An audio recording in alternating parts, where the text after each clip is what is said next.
সলিল থেকে উদ্ভব হয়ে প্রথম মানুষ তার চক্ষু মেলে দেখতে পায় এক অদ্ভুত দুনিয়া, যেখানে রয়েছে রাতের নির্জনতা ও প্রকৃতির ছোঁয়া, যেখানে আছে জীবনের আবেশ এবং আছে জীবনের বিকাশ, সেখানে রয়েছে মানুষের সৃষ্টি ও প্রকৃতির মাঝে জীবনের চলমানতা। জীবনের সৃষ্টিতে সঞ্চার হয় নতুন বৈশিষ্ট্য এবং সৃষ্টি হয় নতুন জাত ও নতুন জীবন। সেখানে প্রকৃতির কর্মময়তা ও মানুষের সৃষ্টি তৈরি করে নতুন সৌন্দর্য।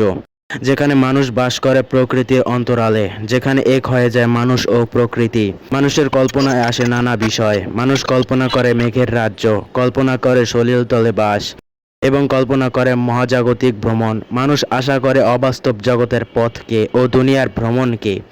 পরন্তু চায়ের কাপের ভালোবাসার ধরনের মাঝেও রয়েছে কিছু বাস্তব অন্তরায়। মানুষ কাটিয়ে ওঠে প্রকৃতির দুর্ব্যবহারকে ও সম্মুখীন হয় সময়ের স্বার্থপরতার।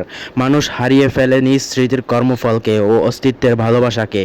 সে সময় এগিয়ে চলে নিজ গোলক ধাঁধায়। মানুষ প্রতারণ করে বিভিন্ন ধরনের ভয়, ক্ষুধা, তৃষ্ণা ও হতাশার নির্মম প্রহার এবং দায়িত্বের অসংখ্য কর্মভারকে।